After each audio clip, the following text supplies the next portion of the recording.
Bismillahirrahmanirrahim. Alhamdulillahi rabbil alamin. Salatu wassalamu ala asyrafil anbiya wal mursalin Sayyidina Muhammadin wa ala alihi wa sahbihi ajma'in. Amma ba'du. Jemaah subuh yang Allah muliakan, alhamdulillah kita bersyukur pada Allah Subhanahu wa taala. Allah berkenan mempertemukan kita dalam aktivitas yang penuh dengan kebaikan, salat subuh berjamaah. Mudah-mudahan ini bisa kita jaga sampai akhir hayat kita. Dan ada yang ingin saya komentari sebentar sebelum kita mulai ngaji. Dalam 2 minggu sebelumnya kita membahas tentang Isra Mi'raj.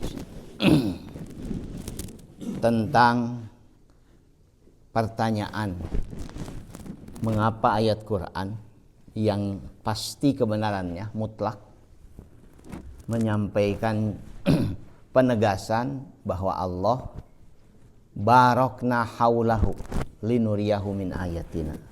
Kami telah memberkahi wilayah Baitul Maqdis, wilayah Palestina dan sekelilingnya, supaya kami tunjukkan pada hamba kami bukti-bukti kekuasaan kami. Kalau membaca itu dalam konteks Palestina yang terjadi sekarang, itu kan seolah-olah janji Allah itu tidak terwujud. Karena berkah itu kan penjelasan para ulama khairan katsir, banyak kebaikan. Sementara kalau membaca, mendengar, menonton tentang Palestina itu, terutama wilayah di mana Baitul Muqaddas, Baitul Maqdis, Masjidil Aqsa berada, itu penuh dengan nestapa, derita, tak berkesudahan. Sehingga kemudian saya menyampaikan penjelasan tafsir bahwa ketika Allah menggunakan domir, kata ganti kami, nahnu, tidak menggunakan kata ganti ana, aku, kata sebagian ahli tafsir itu maknanya Allah mengundang kita yang membaca Quran dengan ayat-ayat itu untuk terlibat mewujudkan janji Allah membuat wilayah sekitar Palestina, Masjidil Aqsa. Artinya keberkahan itu akan terwujud dengan keterlibatan kita, umat Islam, orang-orang beriman. Dan ini yang saya komentari. Saya datang tuh setengah lima sore kemarin. Jadi ketemu ada orang Palestina di perpustakaan, di ngobrol sebentar, jadi lama Pak, hampir 1 jam lebih ngobrol. Dan yang datang itu seperti bapak-bapak kemarin saksikan, itu yang satu itu Ustaz Ahmad itu, Ustaz Muhammad itu orang Gaza, tinggalnya di Gaza, dan dia tuh perawat rumah sakit Indonesia di Gaza. Jadi dia bisa bekerja, mendapatkan ma'isyah, mendapatkan penghasilan untuk menghidupi keluarganya dengan wasilah perantaraan ada rumah sakit Indonesia di Gaza. Damaru, kata dia, hancur. Saya ditunjukkan foto-fotonya, videonya. Dan kemudian video call dengan adiknya yang juga perawat, tapi perawatnya perawat farmasi. Adiknya masih di sana, tunjukkan ngobrol sehingga imanyaan luar biasa ya, penderitaan di sana. Dengan gencatan senjata itulah kemudian mereka sekarang berbondong-bondong balik lagi ke Gaza. Termasuk dia mau pulang karena prioritas saya kan di sana, membantu. Sekarang sedang buka rumah sakit dengan tenda, dengan kemah. Jadi dia ngumpulkan dana itu, salah satunya adalah untuk mendirikan musola, mendirikan layanan kesehatan darurat tentu saja dengan tenda. Jadi dia tunjukkan, saya video call, makanya kemudian dia titipkan 1 kotak untuk sumbangan itu. Terserah apakah nanti saya jemput ke sini atau kamu antar ke sana.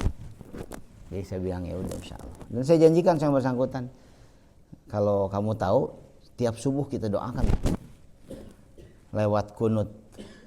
Betul, Ustaz Nasrullah kan hampir setiap subuh selalu kunut dan selalu menggunakan kunutnya untuk mendoakan orang-orang Palestina terutama.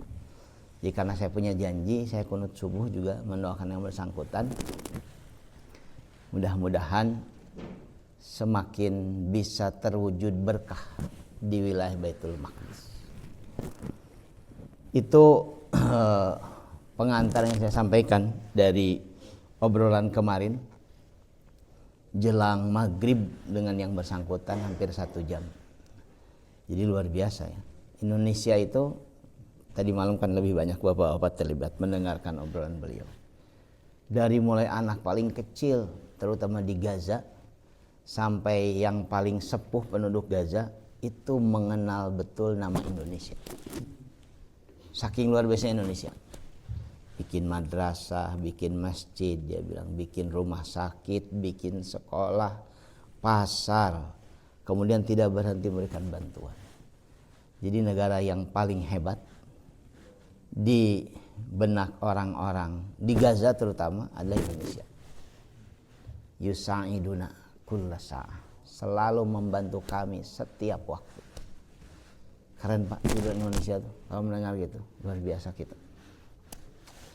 Jadi seolah-olah yang sedang saya jelaskan dalam 2 minggu sebelumnya dibuktikan oleh kedatangan itu. Sehingga sanes bohong bukan bualan itu ya, bahwa Allah mengundang kita terlibat dalam mewujudkan berkah terutama di wilayah Masjidil Aqsa dan sekitarnya. Barokna haulahu linuriyahu min ayatina. Jamaah subuh yang Allah muliakan, kita akan ngaji tentang Sya'ban. Kita sekarang sedang ada di bulan Sya'ban. 1 bulan menjelang bulan Ramadan. Sehingga ini disebut dengan bulan satelitnya Ramadan. Kita akan tadabbur Quran surat Al-Ahzab ayat ke-56. A'udzu billahi minasyaitonir rajim. Bismillahirrahmanirrahim. Innallaha wa malaikatahu yusalluna 'alan nabi.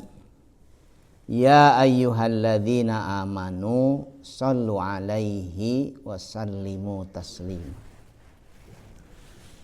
Bulan Sya'ban itu banyak keistimewaannya. Salah satu istimewanya bulan Sya'ban dalam ayat ke-56 surat Al-Ahzab adalah turunnya ayat yang memerintahkan orang-orang beriman untuk bersalawat pada Nabi. Innallaha wa malaikatahu yusalluna 'alan nabi. Sesungguhnya Allah dan para malaikatnya yusalluna 'alan nabi, selalu bersalawat pada Nabi. Kenapa saya gunakan kata selalu? Karena menggunakan fiilnya fiil mudhari, yusalluna. Fiil mudhari itu kan fil hal wal mustaqbal, menjelaskan tentang yang sedang terjadi terus dan biasa dilakukan. Jadi Allah terus menerus dengan para malaikat bersalawat pada Nabi. Wahai orang-orang yang beriman, sallu alaihi wasallimu taslima. Bersalawatlah pada Nabi dan ucapkanlah salam penghormatan. Wasallimu taslima. Ini ngaji kita pada kesempatan kali ini di bulan Sya'ban. Salah satu yang juga dianggap penting yaitu turunnya ayat salawat. Kalau melihat bentuk kalimatnya, bapak-bapak yang Allah muliakan, bersalawat pada Nabi menggunakan fi'il amr, sallu alaihi, kata kerja yang memerintahkan. Dalam bahasa Arab secara umum al-amru lil wujub. Kalau ada fi'il amr itu artinya wajib. Jadi bersalawat pada Nabi bukan sunnah, apalagi mubah, tapi wajib. Sallu alaihi wasallimu taslima. Bersalawatlah pada Nabi dan ucapkan salam penghormatan terbaik. Wasallim taslima.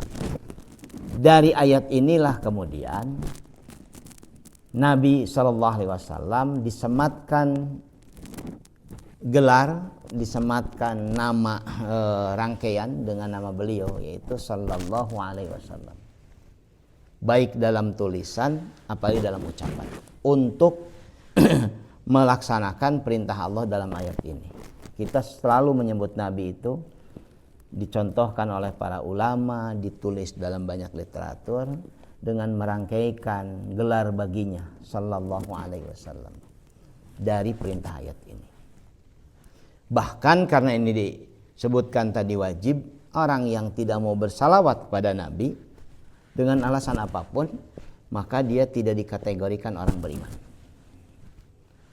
Sampai dengan penjelasan ini bisa kita pahami mengapa ada banyak komunitas Islam, terutama di negeri kita, yang demikian luar biasa untuk mendawamkan salawat. Mereka mendesain bahkan berbagai jenis salawat sebagai wujud ketundukan mereka pada perintah Allah Subhanahu wa taala di ayat 56 ini. Saya kutipkan penjelasan kitab tafsir Qurtubi. Ada 3 bentuk salawat. Yang pertama tadi, innallaha wa malaikatahu yusholluna 'alan nabi. Salawat dari Allah kepada Nabi. Maknanya adalah anugerah, rahmat, kebaikan, keridhaan Allah pada Nabi sebagai orang yang paling dicintainya. Kedua, salawat dari para malaikat pada Nabi. Maknanya adalah doa. Maknanya adalah keridhaan para malaikat kepada Nabi yang terus-menerus mereka kumandangkan kepada Allah Subhanahu wa taala supaya terus-menerus melimpahkan anugerah keridhaan kepada Nabi sallallahu alaihi wasallam. Dan yang ketiga adalah salawat umat pada Rasul. Kalau salawat umat pada Rasul itu ada penghormatan yang luar biasa, ada doa yang luar biasa, ada upaya untuk menjalin hubungan yang juga luar biasa. Seingat saya pernah menyampaikan, walaupun saya lupa nih sumbernya, dari kita orang beriman pada Nabi sallallahu alaihi wasallam itu salawat itu bermakna 3. Saya lupa sumbernya ini, tapi pernah saya sampaikan. Yang pertama, ketika kita membaca salawat Nabi, baik dalam sholat maupun di luar sholat, itu kita sedang melakukan identifikasi. Kita ini umat Nabi. Karena itu kita membaca Allahumma salli ala Muhammad wa ala ali Muhammad. Kita mengidentifikasikan diri kita bahwa kita umat Nabi dengan membaca salawat. Yang kedua, karena dijanjikan oleh Allah Subhanahu wa taala lewat lisan Nabi, siapa yang bersalawat pada Nabi sekali, Allah bersalawat kepadanya 10 kali. Maka salawat itu yang kedua adalah investasi. Makin banyak baca salawat, makin banyak tabungan investasi kita. Karena setiap kali kita baca salawat, setiap itu pula Allah bersalawat kepada kita 10 kali. Ini kan luar biasa. Dan bulan Sya'ban, karena tadi disebutkan bulan turunnya ayat salawat, salah satu gelar yang disematkan pada bulan Sya'ban disebut bulan salawat. Perbanyak salawat di bulan Sya'ban. Ada orang-orang yang menghususkan bahkan sehari itu minimal membaca 1000 kali salawat. 1000 kali ya baca salawat dan sebagainya. Yang ketiga, kalau kita melakukan membaca salawat itu, kita sedang melakukan koneksi hubungan yang kita jalin dengan Nabi sallallahu alaihi wasallam. Terus lewat koneksi yang diucapkan dengan kalimat salawat. Sehingga kita berharap mudah-mudahan dengan koneksi yang terus-menerus kita jalin, kelak kita dipertemukan dengannya dan kita diakui sebagai umatnya oleh Nabi SAW. Jadi bukan main-main itu. Kita sedang melakukan identifikasi, kita sedang berinvestasi, sekaligus kita sedang berkoneksi. Kata Imam Qurtubi dalam tafsirnya, hadhil ayat yang barusan itu adalah kemuliaan yang Allah berikan pada Rasulnya Sallallahu alaihi wasallam dalam hidupnya dan wafatnya.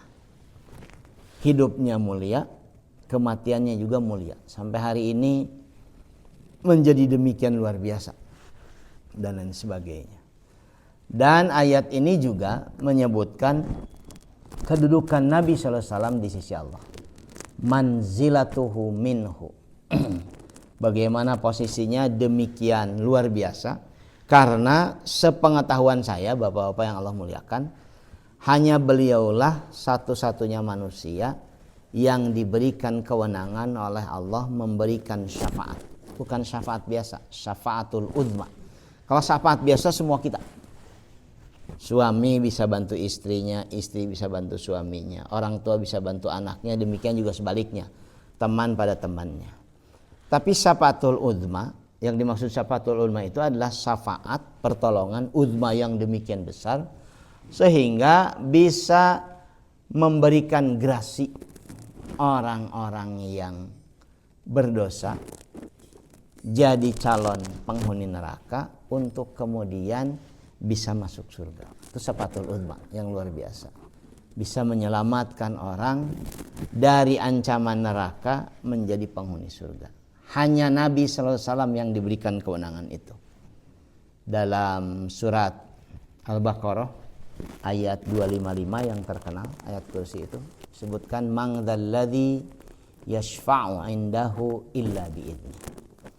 Siapa yang diberikan kewenangan memberikan syafaat illa bi'idznih, kecuali atas izin Allah Subhanahu wa taala.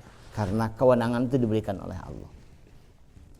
Dan orang-orang yang demikian terinspirasi membaca sholawat dan lain sebagainya, salah satu yang mereka yakini, dengan itulah mudah-mudahan Rasul berkenan memberikan syafaat kepadanya kelak. Itu juga yang harus dimiliki oleh kita, keyakinan bahwa Nabi diberikan kewenangan untuk bisa memberikan syafaat, sehingga kita berharap kita termasuk yang diberikan oleh Nabi SAW syafaat. Andaikan kita melakukan dosa-dosa, maksiat-maksiat yang membebani aktivitas kita dan terbawa sampai ke akhirat. Imam Qurtubi menjelaskan begitu. Posisinya, kedudukannya di sisi Allah. Wa tahharahu biha su'a fi'li, dan kemudian Allah juga mensucikan, membersihkannya dari perbuatan buruk orang-orang yang memiliki pikiran buruk terhadap beliau. Ini menjadi penting Bapak-bapak, walaupun sering disampaikan, masukkan dalam benak kita. Nabi sallallahu alaihi wasallam itu adalah manusia terbaik, orang yang bersih. Allah yang menjelaskan. Beliau orang yang bersih, tidak berdosa, terus-menerus dibersihkan. Tetapi terus-menerus orang yang paling bersih, paling baik ini terus-menerus juga didiskreditkan, dibenci oleh sebagian orang. Kadang-kadang tanpa alasan. Biasanya kan kita membenci seseorang itu karena ada alasan. Mungkin orang itu perbuatannya buruk, terutama pada kita, atau pernah kita punya pengalaman buruk dengan orang itu. Kalau pada Nabi, sudah 15 abad beliau meninggal dunia, sampai hari ini kalau mau membaca misalkan betapa banyaknya orang-orang yang membenci beliau sampai hari ini. Kalau lihat alasannya justru tidak jelas. Tidak dapat keburukan dari Nabi, tidak pernah bertemu, sudah sangat jauh, tapi membencinya. Salawat itu termasuk adalah cara Allah untuk menyampaikan pada kita bahwa Allah terus-menerus membersihkannya dari keburukan-keburukan orang-orang di sekitarnya. Fi jihatihi fikratassu au fi amri zaujatihi wa nahwa dzalik, atau juga disematkan oleh sebagian orang kepada istri-istri beliau. Ini hanya cerita sedikit saja ya, supaya Bapak-bapak dapat gambaran yang lebih utuh. Kalau pada Nabi, semua orang beriman meyakini Nabi itu sosok sempurna, insan kamil. Tak mungkin beliau berbuat dosa, berbuat keliru dan sebagainya. Bahkan kalau ada ayat Quran yang seolah-olah menegur Nabi, misalkan surat Abasa wa Tawalla, itu kan diyakini oleh banyak orang yang membacanya seperti kita sebagai ayat teguran pada Nabi. Bagi sebagian komunitas umat Islam, itu bukan teguran pada Nabi. Bukan Nabi itu yang dimaksud sosok di sana. Saya baca tafsir Al-Mizan itu menjelaskannya dengan relatif detail dan sebagainya tentang ayat itu. Tapi kemudian ada orang yang demikian membenci satu dua di antara istri Nabi. Ada sosok istri Nabi yang lama sekali bersama beliau setelah beliau hijrah ke Madinah sampai akhir hayatnya, bahkan beliau sallallahu alaihi wasallam meninggal di pangkuannya. Namanya Aisyah bintu Abu Bakar radhiyallahu anha. Min ummahatil mukminin, satu di antara orang-orang beriman. Tapi ada beberapa komunitas Islam yang demikian membencinya. Saking bencinya sampai tidak pernah bahkan melarang orang lain memberi nama anaknya dengan nama itu. Imam Al-Qurtubi menyebutkan itu, termasuk juga fi amri zaujiha wa nahwa dzalik. Orang-orang yang membenci istri Nabi dan sebagainya. Saya bahkan mendengar beberapa pidatonya, ya Allah, kok bisa ya? Karena ketika membenci istri Nabi, satu saja di antara istri Nabi, itu sedang menunjukkan bahwa Nabi itu tidak pandai memilih istri. Kan tidak mungkin. Saya pernah bersama dengan komunitas itu dalam rentang waktu relatif panjang, ngobrol, kemudian baca literaturnya dan sebagainya. Salah satu yang membuat saya tidak berkenan misalkan dengan kawan-kawan itu karena ternyata hampir secara keseluruhan apapun alirannya mereka membenci istri Nabi, terutama Aisyah radhiyallahu anha. Kalau bertanya komunitas apa? Komunitas Syiah. Dari 7 sekte, 7 aliran mereka, entah kenapa mereka bisa demikian buruk kepada istri Nabi, terutama Aisyah radhiyallahu. Ada yang kepada 2 istri Nabi, yaitu Aisyah dengan Hafsah, tapi terutama pada Aisyah. Pada Aisyah ini seluruhnya, walaupun sekte itu bisa berbeda-beda, tapi kepada Aisyah luar biasa. Sangat kecewa berat dan sebagainya. Ketika ditelusuri kenapa?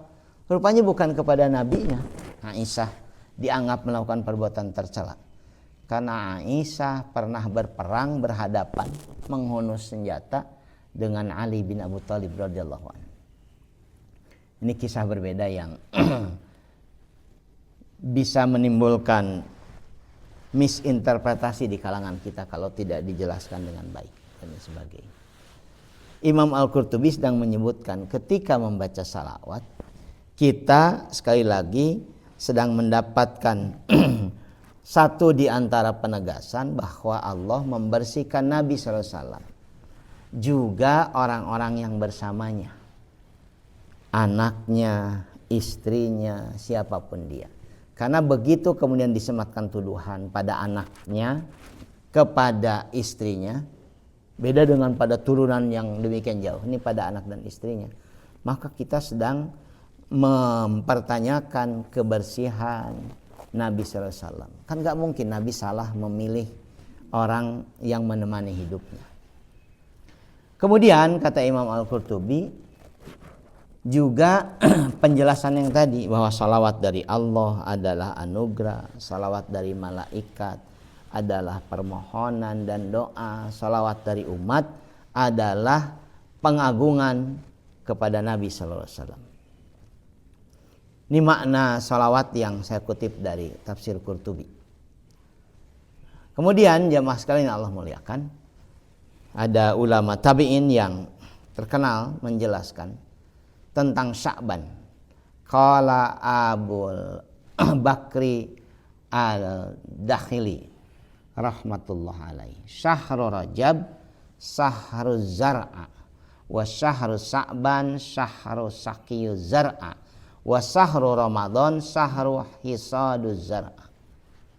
Bulan Rajab itu bulan untuk menanam yang kemarin, bulan yang berlalu. Bulan sekarang, bulan Sya'ban adalah bulan untuk mengairi, memberikan pupuk, merawat tanaman. Sedangkan Ramadan nanti adalah untuk menuai hasil panen. Karena itu di sebagian besar kalangan di Indonesia, terutama kelompok Ahlussunnah wal Jamaah, ada doa yang dianggap sebagai hadis Nabi untuk diamalkan di 2 bulan sebelum Ramadan, yaitu bulan Rajab, bulan Sya'ban. Allahumma barik lana fi Rajab wa Sya'ban wa ballighna Ramadan. Nabi bahkan memberikan contoh di bulan Rajab, kemudian ke bulan Ramadan, beliau lebih sering berpuasa sunnah dibanding bulan-bulan yang lain. Ini hadis-hadis sahih menjelaskan Nabi lebih sering berpuasa di bulan Rajab, apalagi di bulan Sya'ban, hampir 1 bulan full beliau berpuasa di bulan Sya'ban, sehingga beliau bisa menikmati luar biasa bulan Ramadan. Ini kan kalau kita lakukan, insya Allah tuh ada perbedaan yang terasa ketika berpuasa itu, puasa Ramadan. Karena kita memulainya dengan puasa yang rada intensif di bulan Rajab, lebih intensif di bulan Sya'ban, sangat intensif puncaknya di bulan Ramadan. Sampai hari ini kan kita masih melihat ada orang yang begitu sulitnya untuk menikmati puasa di bulan Ramadan. Padahal tas puluhan tahun puasa teh. Mungkin salah satunya karena mulai puasanya di bulan Ramadan. Ripuh berat. Bangun sahur demikian berat. Puasa demikian berat. Sehingga nampak betul kelelahan, lapar, lemas dan lain sebagainya di bulan Ramadan. Penjelasan ini sedang memberikan informasi pada kita. Ya, dipersiapkanlah untuk bertemu Ramadan.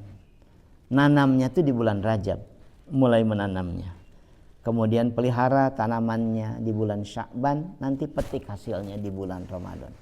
Sehingga Ramadan itu bisa lebih dinikmati. Puasa Ramadan tuh luar biasa dinikmati. Yang terakhir jamaah sekalian, misalnya terakhir, ada yang istimewa di bulan Sya'ban. Ini dianggap ikhtilaf, kontroversi, termasuk di sini. Saya kutipkan hadisnya, ternyata sahih, tentang malam nisfu Sya'ban. Nisfu itu kan setengah. Jadi artinya pertengahan bulan Sya'ban ada 1 malam yang demikian luar biasa, diyakini oleh sebagian kalangan sebagai malam yang sangat istimewa. Saya kutipkan hadis ini riwayat Al-Baihaqi dari Abu Tha'labah, lupa nggak pakai koma, Al-Khushani. Dalam kitabnya Jami' Shaghir, idza kana lailatun nisfi min Sya'ban ittala Allahu ila khalqihi fayaghfiru lil mu'minina wa yuqli lil kafirina wa yada'u ahlul hikdi bihikdihim hatta yada'u. Di bawahnya ditulis, saya tidak terjemahkan, hadis ini masuk kategori hasan. Lihat misalkan kitab Sahih Jami nomornya. Bahkan dalam referensi aslinya saya kutip ini dari Syekh Nasruddin Al-Albani, seorang ahli hadis yang menjadi acuan terutama sahabat-sahabat kita, kawan-kawan kita salafi, sebagai acuan luar biasa dalam memasukkan hadis-hadis yang dianggap penting, sahih atau hasan. Jika ada malam pertengahan dari bulan Sya'ban yang disebut dengan nisfu Sya'ban, maka Allah memperhatikan makhluknya dengan penuh rahmat. Allah akan mengampuni orang beriman, menangguhkan hukuman orang-orang kafir, dan meninggalkan orang-orang yang dengki dengan sifat dengkinya sehingga mereka meninggalkannya. Apa maknanya? Dalam penjelasan hadis ini, itulah malam di mana Allah memberikan ampunan demikian luas. Sehingga pada malam itu orang-orang yang memohon ampun mendapatkan ampunan dari semua dosanya. Orang-orang yang biasanya berdosa berhenti melakukan dosanya sehingga Allah mengampuninya, dan orang-orang yang dengki juga Allah biarkan sehingga berhenti kedengkiannya. Sebagian orang kemudian memanfaatkan malam ini, malam nisfu Sya'ban ini, untuk khusus bermunajat memohon ampunan, karena nggak mohon ampunan pun Allah tebarkan ampunan. Dan mereka bisa melakukannya dimulai dengan salat 2 rakaat. Kemudian memohon ampunan, membaca sekian kali istighfar, kemudian membaca ayat-ayat Quran dan lain sebagainya. Itulah yang kemudian kita kenal dalam tradisi kita dengan tradisi malam nisfu Sya'ban. Disebut lagi sholat nisfu Sya'ban. Kalau di Kopo Permai tidak ramai, Pak.